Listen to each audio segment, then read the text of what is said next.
Hello बच्चों, welcome to our YouTube channel Yogesh sir's back bencher. तो आज हम करेंगे chapter number 9 direct proportion and inverse proportion. ये बहुत ही ज़्यादा इजी चैप्टर है और इसमें जो हम सीखेंगे वो हम बहुत ज़्यादा यूज़ करेंगे आगे जाके।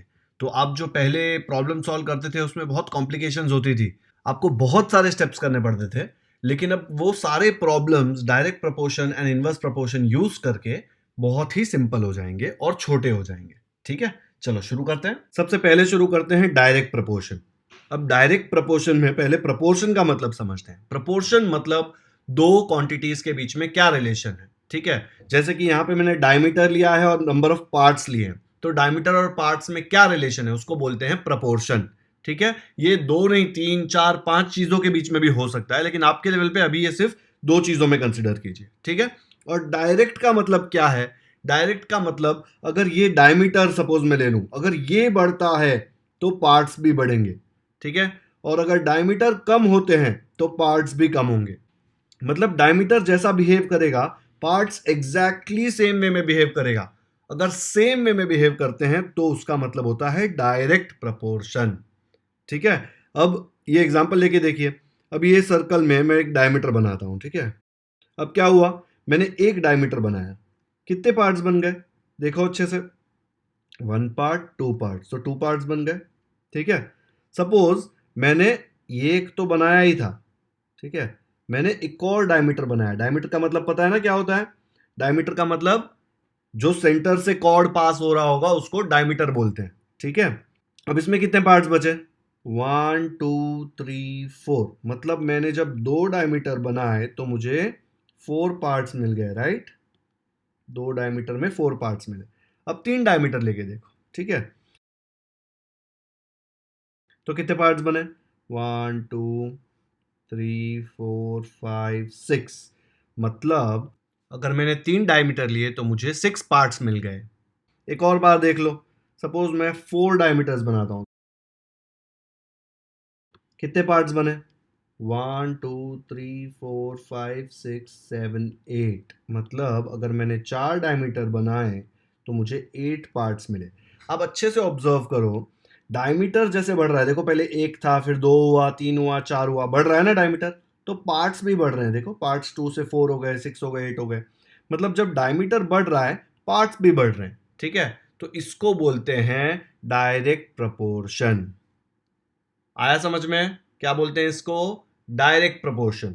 और डायरेक्ट प्रपोर्शन की एक प्रॉपर्टी होती है, आप इन दोनों का रेशियो लेके देखेंगे ना, डायमीटर और पार्ट्स का रेशियो। तो लेट्स से मैं ऊपर डायमीटर लिखता हूं और नीचे पार्ट्स लिखता हूं। ठीक है, तो आएगा वन अपॉन टू। सेकेंड वाले के लिए क्या आएगा? Two upon four. थर्ड वाले के लिए थ्री अपॉन सिक्स और फोर्थ वाले के लिए फोर अपॉन एट। अब इसको रिड्यूस करो, देखो सेकेंड वाला टू अपॉन फोर क्या हो जाएगा? टू वन जा टू, टू जा थ्री अपॉन सिक्स क्या हो जाएगा? थ्री वन जा थ्री, टू जा फोर अपॉन एट हो जाएगा, फोर वन जार फोर टू जा। अच्छे से ऑब्जर्व करो, हर एक रेशियो का क्या वैल्यू आया? One upon two. देखा? तो हर रेशियो, इसमें मैं 10 बार भी बनाऊं ना आगे, तो all 10 ratios will be equal. तो मुझे जो ये रेशियोज मिलते हैं वो सारे हमेशा इक्वल आएंगे। ये डायरेक्ट प्रोपोर्शन की एक प्रॉपर्टी है। तो सबसे पहले डायरेक्ट प्रोपोर्शन क्या होता है? अगर एक क्वांटिटी बढ़ रही है तो दूसरी भी बढ़ेगी, अगर एक क्वांटिटी कम हो रही है तो दूसरी क्वांटिटी भी कम होगी। ठीक है, देख देख के बिहेव करेंगे एक दूसरे को। और जब मैं वो दोनों क्वांटिटी का रेशियो लूंगा तो वो रेशियो इक्वल आएगा। अच्छा, ये रेशियो आप कैसे भी ले सकते हैं, मैंने दिस अपॉन दिस लिया है ना, डायमीटर अपॉन पार्ट्स। आप पार्ट्स अपॉन डायमीटर भी ले सकते हैं। देखो लेके देखो क्या आएगा। पार्ट्स अपॉन डायमीटर लूंगा तो पहले केस में आएगा टू अपॉन वन, फिर फोर अपॉन टू, फिर six upon three, eight upon four. Reduce करके देखो, फोर वन जा फोर टू जा, थ्री वन जा थ्री टू जा, टू वन जा टू टू जा, सब जगह देखो टू अपॉन वन आया।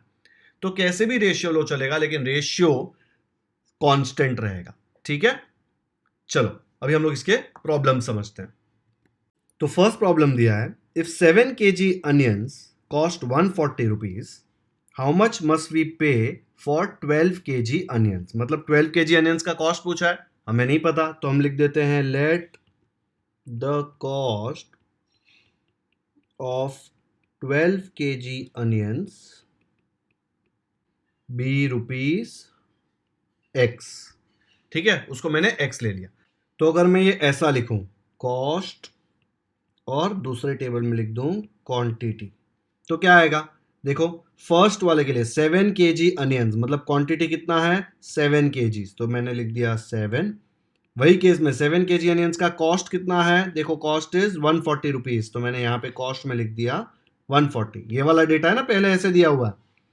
अब उसने बोला है how much must we pay for 12 kg onions, मतलब 12 kg क्वांटिटी के लिए कितना भरेंगे। तो हमने क्या लिया, late the cost of 12 kg भी रुपीज एक्स, तो उसका कॉस्ट क्या है रुपीज एक्स।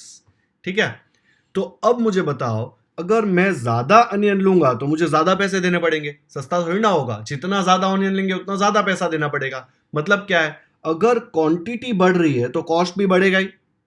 इसका मतलब ये कौन सा रिलेशन है, मैं क्या बोल सकता हूं यहां पे, the cost of onions and the quantity are इन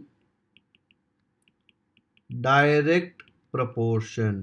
ये लिखना बहुत जरूरी है। आपको ये पूरा स्टेटमेंट लिखना पड़ेगा, नहीं तो मार्क्स नहीं मिलेंगे। खाली ऐसा लिख दोगे ना they are in direct proportion तो नहीं चलेगा, ऐसे लिखना पड़ेगा the cost of onions and the quantity are in direct proportion.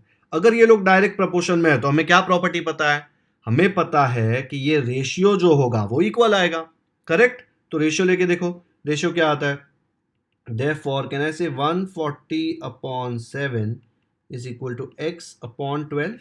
देखो this upon this is equal to this upon this, direct proportion का प्रॉपर्टी है ये। अब इसको सॉल्व करो, तो मैं यहाँ पे मुझे x का वैल्यू चाहिए, तो उसको x को अकेला रहने दो, ये 12 को वहाँ भेज दो, तो आ जाएगा 140 अपॉन 7 इंटू 12, और राइट साइड में सिर्फ x बचेगा। अब इसको कट करो, 7 1 जा 7 2 जा 14 और 0 ऐसे ही आ जाएगा, तो आया 20 इंटू 12, तो 20 इंटू 12 हो जाएगा 240। तो x का वैल्यू क्या आया 240। तो मैं क्या लिख सकता हूं, the cost of 12 kg onions is rupees 240। तो फाइनल आंसर में क्या लिखेंगे,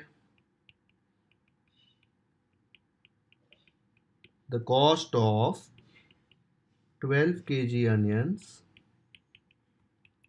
इज रुपीज 240। आया समझ में, अच्छे से देखो एक बार क्या किया है, जो भी इंफॉर्मेशन दिया था वो ये टेबल में हमने लिख दिया, फिर हमको पता चला डायरेक्ट प्रपोर्शन में है, तो हमने डायरेक्ट प्रपोर्शन का प्रॉपर्टी यूज करके जो एक्स था उसका वैल्यू निकाल लिया।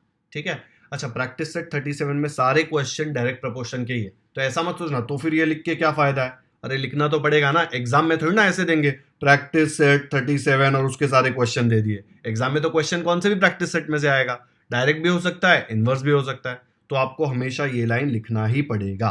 ठीक है बच्चों, तो ये डायरेक्ट प्रपोर्शन जो हमने कॉन्सेप्ट सीखा है ना, वो कोई नया कॉन्सेप्ट नहीं है, हम पहले भी यूज कर रहे थे। ठीक है, तो ये फर्स्ट प्रॉब्लम मैं ऐसे सॉल्व करूंगा जैसे आप बचपन में सॉल्व करते थे। ठीक है, बचपन में अगर आपको ये प्रॉब्लम दिया, if 7 kg onions cost 140 rupees, how much must we pay for 12 kg onions, आप कैसे करते, 7 kg अनियंस का 140 रुपीज है, तो आप लिखते cost of 7 kg onions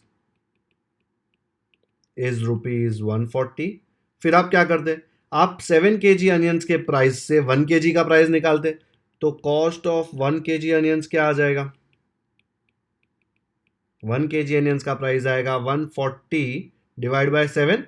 correct, अगर 7 किलो का 140 रुपीज है तो 1 किलो का 140 अपॉन 7 आ जाएगा ना, तो 140 अपॉन 7 आ जाएगा 7 1 जा 7 2 जा 0 जा, तो रुपीज 20 आ गया 1 kg का कॉस्ट। ठीक है, अब 1 kg का रुपीज 20 है, उसने कितने का पूछा है 12 kg का, तो मैं क्या लिख सकता हूं, therefore cost of 12 kg onions is equal to कितना आएगा 12 इंटू 1 kg का कितना है रुपीज 20, तो रुपीज 20 से मल्टीप्लाई हो गया, मल्टीप्लाई करके क्या आ गया रुपीज 240। आंसर 240 आया था ना।